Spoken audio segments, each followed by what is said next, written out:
This Acast podcast is sponsored by NetSuite. 36,000. The number of businesses which have upgraded to the #1 cloud financial system. NetSuite by Oracle. 25. NetSuite just turned 25. That's 25 years of helping businesses streamline their finances and reduce costs. 1. Because your unique business deserves a customized solution, and that's NetSuite. Learn more when you download NetSuite's popular Key Performance Indicators checklist, absolutely free, at netsuite.com/tech. That's netsuite.com/tech. 7 things you don't really need to know, but probably should. I'm Ciara Revin, and this is the Sunday 7. On today's episode of the Sunday 7, we uncover micrometeorites, learn how AI is powering a bionic arm, warn you about tiger mosquitoes, and dive into the DMA with Will Guyatt as big tech gets checked by the European Union. But first, on this day in 1984, DNA fingerprinting was discovered by Alex Jeffreys in Leicester in England.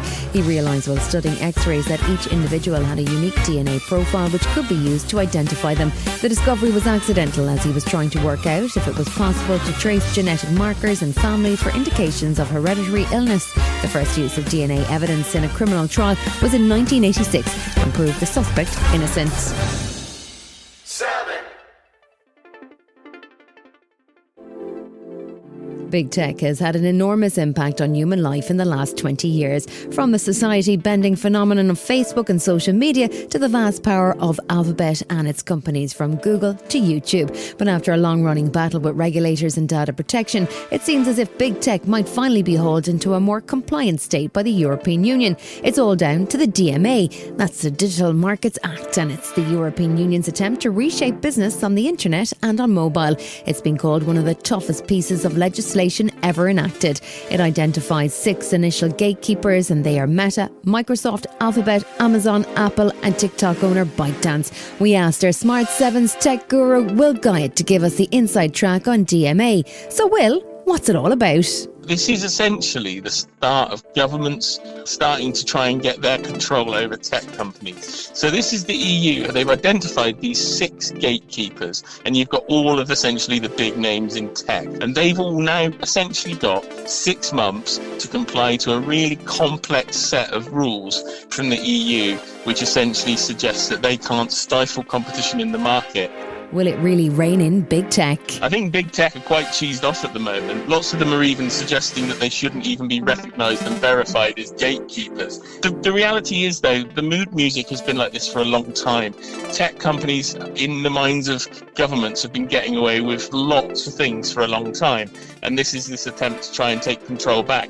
In Europe as well, so there's now actually a class action started as part of this, where they're suggesting that iMessage, the service on your iPhone, is anti-competitive. So if you use iMessage, the EU is suggesting there should be alternatives bundled with the device so you don't get pushed onto Apple's text messaging service. There's some pretty far-reaching stuff in here. So what are the implications of this? What's likely to happen? So I think these tech companies, if they want to stay operational in the EU, are going to have to start performing some of these acts. Going to have to start cleaning up their kind of services. They're going to have to take down content when governments request it. They're going to have to be kind of more engaged and involved with government agencies, which is something tech companies have always not wanted to do. This is about bringing them to the table. I presume Elon is either relieved or furious. Yeah, Elon currently doesn't count as big enough to be a gatekeeper, so that goes to tell you that the EU does not consider X or Twitter or whatever you call it as a major force currently in social media. 6. We've all seen the dramatic footage of the sky lighting up as a meteorite flashes through the atmosphere, and we're all well aware of the risk that a planet-killing, or at least dinosaur-killing asteroid could bump into Earth at some point in the future. But what about the space material at the other end of the scale? I'm talking about micrometeorites. And where would you find micrometeorites? Well, on the roofs of cathedrals, of course. We got up with Dr. Matthias van Ginneken. He's a cosmic dust researcher, and he was out with his vacuum cleaner on the roof of Rochester Cathedral. The micrometeorites from roofs usually are very fresh, so you get all the information you need. It's like they fell yesterday. So to me, it's always very surprising to see how fresh they are, because the fresher the better, the more information you have. Why cathedral roofs? Well, a lot of them date back hundreds of years and the material is relatively untouched. But how do you know when it's cosmic dust and when it's just, well, dust? Well, we look for this specific shape, spherical shape. So as the dust particles go through the atmosphere, they go very, very fast, heat up, and melt to become spherical like this. So we look for these tiny, tiny little spheres that are often very dark as well. Well, the main objective is to come up with numbers, to calculate, to measure the number of particles on each roof, extrapolate, and to calculate how many micrometeorites come to Earth every year. Dr. Penny Wozniakiewicz is another cosmic dust researcher, and she explains that the fact that some of the material is older than our solar system is what makes the dust so fascinating. All of the particles that arrive, we think, on the Earth's surface come from the asteroids. So the asteroids, these are typically found on orbits around the Sun between the orbits of Mars and the orbits of Jupiter. And so those objects, some of them are thought to be really old. Still to come on the Sunday 7, Paris gets even cooler, and watch out, that could be a tiger mosquito.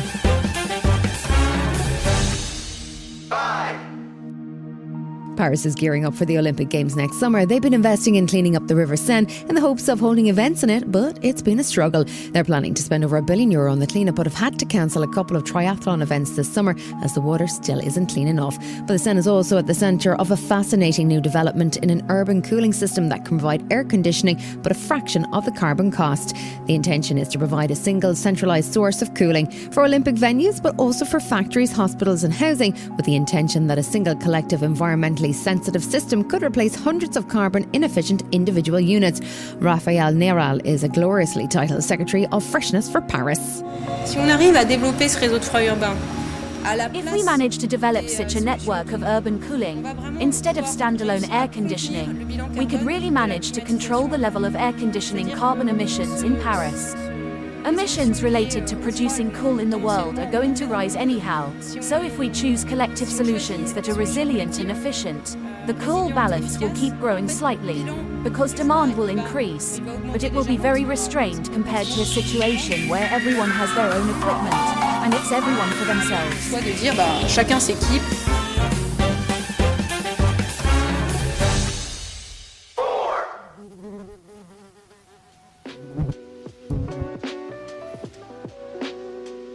We all hate the high-pitched whine late at night that tells you a mosquito is somewhere loose in your room. Mosquitoes are bad enough. They kill almost 1 million people a year, making them the world's most deadly animal.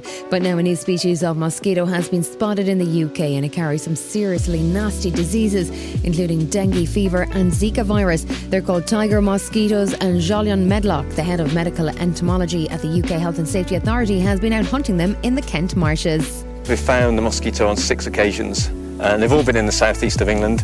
With climate change, and as the summer's warm and the seasons lengthen, then it becomes more suitable. Every time these mosquitoes come into the country, there is greater potential for those mosquitoes to establish because it's a warmer climate. So just how bad are these mosquitoes? Dr. Oliver Brady, Associate Professor at the London School of Hygiene and Tropical Medicine, says they're pretty worrying and they're here to stay. They're all acute diseases that are rarely fatal but can be very, very severe and lead to prolonged hospital stays. If we were to cycle back 5 or 10 years, we would have thought Zika was just a minor disease. And because these mosquitoes are spread across such broad parts of the world, what were historically minor diseases now have the potential to be pandemics. Still to come on the Sunday 7, the bionic arm controlled by AI, and we're going to need a bigger boat. Right after this. This Acast podcast is sponsored by NetSuite. 36,000. The number of businesses which have upgraded to the #1 cloud financial system. NetSuite by Oracle. 25. NetSuite just turned 25. That's 25 years of helping businesses streamline their finances and reduce costs. 1. Because your unique business deserves a customized solution, and that's NetSuite. Learn more when you download NetSuite's popular Key Performance Indicators checklist, absolutely free, at netsuite.com/tech. That's netsuite.com/tech. Welcome back.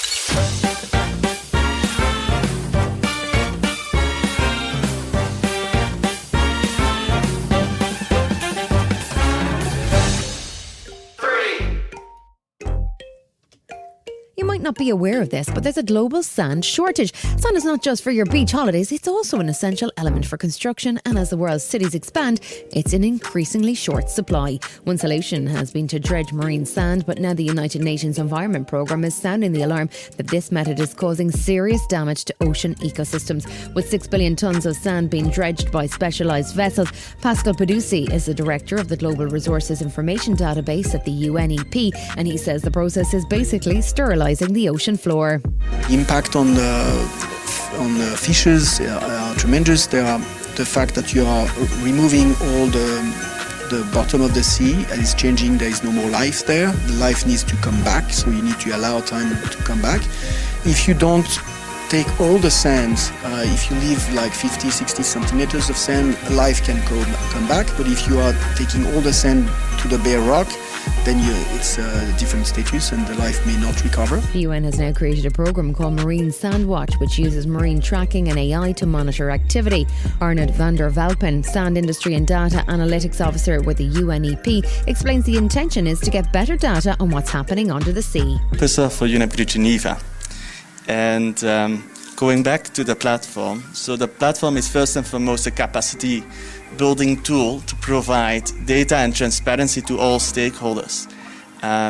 It's still a very hard task for many countries to monitor their exclusive economical zone, and we hope that this platform is going to make a real difference for those countries. And in this respect, UNEP also invites all stakeholders to the table to discuss better policies, environmental standards and best practices. Sarah de Lagarde had an extraordinary brush with death back in 2022 when she slipped on a train platform and was run over by not one but 2 tube trains. She survived but lost an arm and a leg. She's turned things around though and has now become the world's first AI-powered Bionic Woman. She's got a robot arm that can read instructions from her mind and follow her commands, so much so that she describes herself as 80% human and 20% robot. And she popped up on Good Morning Britain to explain how it all works. The beauty of it is that I can think of a movement, and the socket is full of electrodes that read muscle movement, and if I twitch my muscles in a sequence, then it translates into a movement. So I think about opening up my hand, it opens up. Wow. If I think about closing my hand, it closes. Incredible. It is a combination of thinking, acting, and then translating into these impulses that allow me to make those movements. You know, the reason why I'm happy to talk about it so much is because I feel that there isn't a lot of understanding about how it works and how far the technology has come. And I'm, you know, part of me is still dealing with the loss of limbs, which obviously is terrible, but the other part of me is really excited about discovering all of these technologies, this innovation. I think that's really exciting in a way because I mean, at the moment, it's trying to replace what I've lost, but the idea is that perhaps at some point it will enhance what I have.